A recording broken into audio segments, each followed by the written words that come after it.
How's it going, everybody? Welcome back to the Timeless Movie Podcast, episode number 78. My name is Victor Vasquez. Appreciate you joining me on another episode where we're going to have a good movie discussion about a film that just recently came out in theaters. I got a chance to check out, to go through pros, some cons, and then really answer a very important question. Is this film timeless? On this week's episode, we're going to be covering a new film, Fly Me to the Moon. It stars Scarlett Johansson and Channing Tatum, as well as a slew of other actors as well. This one's directed by Greg Berlanti, and so really excited. This one, I got seen a couple trailers about it. I'm a sucker for space movies, and I saw how much was going to really revolve around Apollo 11 and sending a man to the moon. So I thought, you know what? Let's go ahead and give it a shot. Let's go ahead and dive into some of my overall thoughts now that I've got to check out the film. First and foremost, I got to say, Fly Me to the Moon was a fun movie and a overall good time. It had a lot of mix of genres, I will say. It's kind of a mix of romantic comedy, a little bit of drama. It also feels like a historical type of a film, right? Kind of retelling what could have happened in regards to the Apollo 11 mission. I also felt like it had elements of like a heist, right? Like there's like a double cross at the end. You know, very much a mix and a blend of different genres. But for the most part, the story is able to interweave all these genres, and it does it pretty well. The story really revolves around the lead up of Apollo 11, where NASA needs funding. It's kind of losing its steam because of the fact that not too much of the American public is interested in sending a man to the moon anymore. And so what do? They try to get one of the US's top marketers in Kelly Jones. Kelly is played by Scarlett Johansson, and she is fit for the job in order to try to sell NASA and space to the American public by showing off the different types of abilities and things that in regards to how important it is to go to space, the way that companies can benefit off of it due to marketing, the different types of products, and it's just all this different types of stuff. But as you would expect in these types of movies, in romantic comedies and dramas, there's going to be some conflict, and Kelly ends up butting heads a lot with Cole Davis. Cole Davis is actually one of NASA's launch directors, and he's played by Channing Tatum. And so throughout the film, Kelly and Cole end up butting heads in regards to ways that they should, be transparent, or ways that they should lie and sell space to all the folks that are living in America to get them more invested in sending a man to the moon. Obviously, Cole being by the book, he wants things done, appropriately structured rules. He doesn't want to lie to the public. Whereas you have Kelly, who is just a con artist. She just knows how to sell, and sell.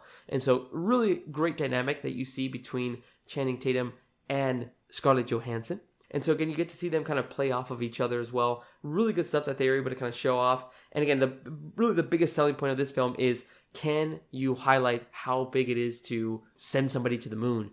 And if it doesn't work out, is there a backup plan? And so really good stuff that's kind of shown throughout the movie as well.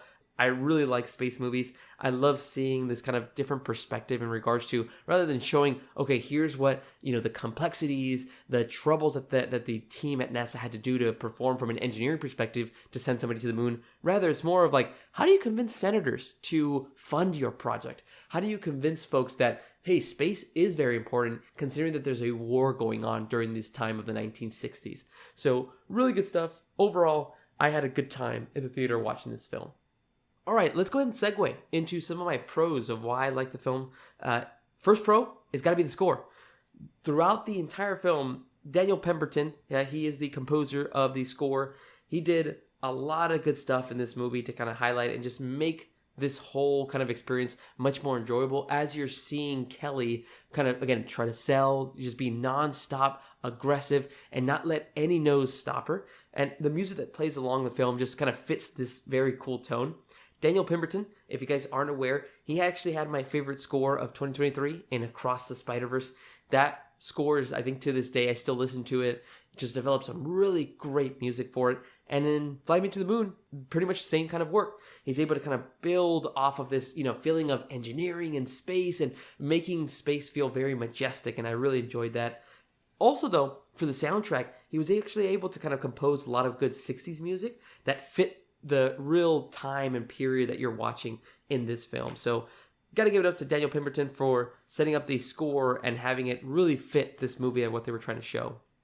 Second pro for me has got to be space. I've already called it out a couple times in this podcast in a short span or short window, but I really enjoy when films and TV explore space. It's just something so, as pun intended, out of this world, right? Something that we just can't comprehend if you're not an astronaut and if you're not really in that kind of a space. So to me, I really enjoy watching these types of movies. But again, whenever they show scenes of rockets being launched or footage of the Apollo missions throughout the wide history of NASA, I'm all in for that type of stuff. That type of stuff, again, is really what intrigues me, just because, I can't really picture myself being in those positions. So it's always the curiosity of like, man, how would I act? Would I be able to go and, be one of these astronauts? Would I pass out as soon as I went into the stratosphere? Just a lot of different stuff like that. But again, one of my pros is just the amount of what they showed around the NASA sites, the way that they were able to kind of show the launch site and the different types of rockets they were able to kind of highlight. A lot of cool stuff. I'm big into space, so that was definitely a pro for me.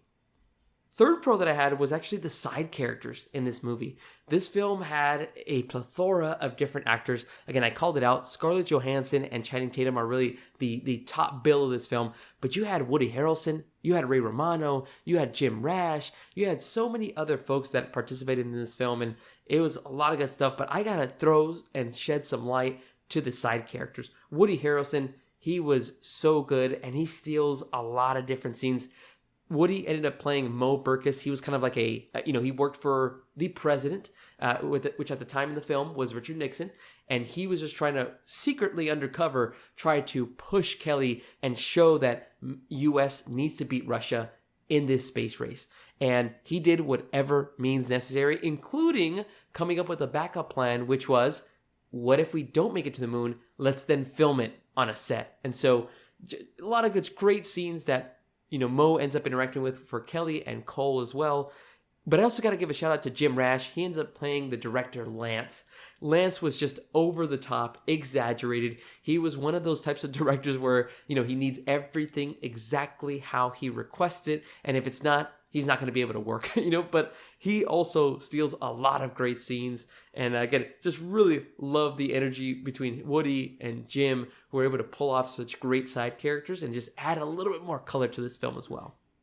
Last pro that I had is the actual marketing and selling of space that they did in this movie. Again, I think I got to call it out. One of the things that kept me so engaged and having a good time with this film is what Kelly was doing throughout the film.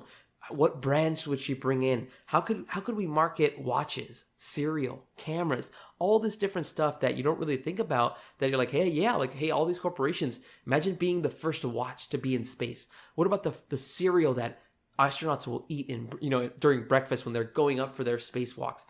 All this different stuff. I really enjoyed that marketing aspect of it, and just to kind of highlight, like, hey, here's what the American public should be knowing about this space race, and here's how, again, we're going to hopefully get this funding that we need in order to get all the resources that we need to send these men into space. So really cool stuff. Again, I really appreciated that marketing side of it. And again, it just goes to show you how hard it is, not only to market space, but really to market anything, right? Just being able to kind of get into the minds of folks and kind of show them like, hey, this is cool, right? Space is cool. And I thought that, again, they knocked it out of the park with this piece of it.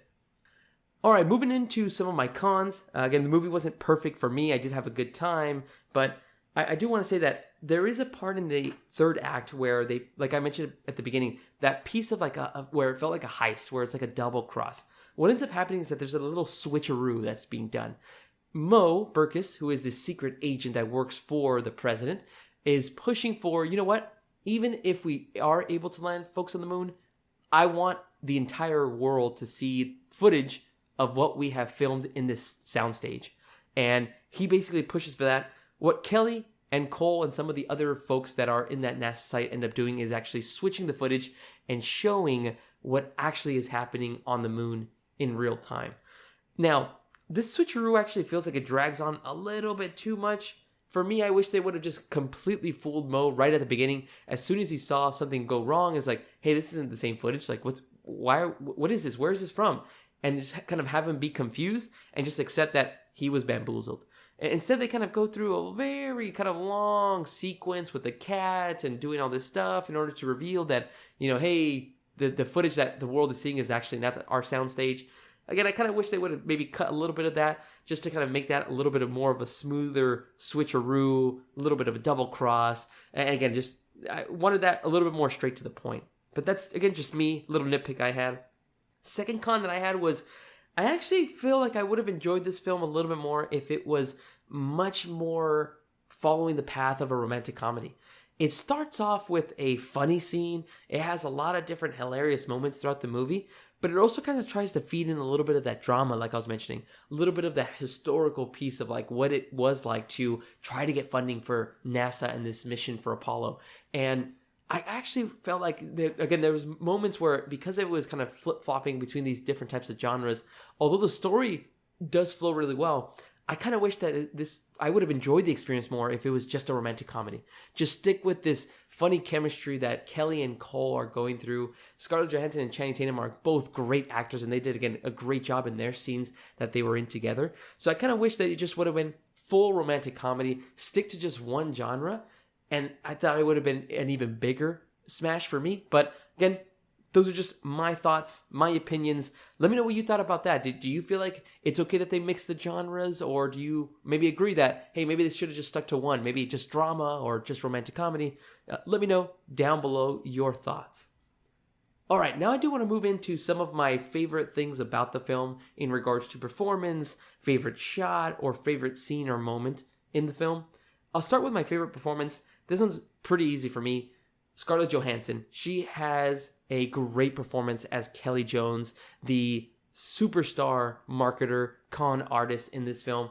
She is able to just sell anything that she wants. She's able to sell cars. She's able to sell space. She even is able to sell the different accents that she has as well. She has like different Southern accents depending on the specific state that they're focusing on. So she has so much to play with in this film, and I freaking loved it. I ate every scene up that she was in. Again, whether she was opposite of Channing Tatum or she was opposite of Woody Harrelson or, whoever it was, she was just knocking it out of the park. I really enjoyed her scenes throughout the film, and she was, again, the performance that I was always looking forward to whenever she was, again, trying to sell space to the American public and to NASA themselves. And what I love most is that she would not give up. Even if she was deterred, even if she was rejected, she found loopholes. She found ways to go around it. So really cool stuff. I enjoyed Scarlett Johansson, and she has my favorite performance of Fly Me to the Moon. Okay, moving on to my favorite scene or moment. I actually got to give this one to director Lance, played by Jim Rash. Jim Rash is opposite of Scarlett Johansson in this scene, and they basically bring in the director Lance, and he's basically told, you cannot say anything about what you're about to film.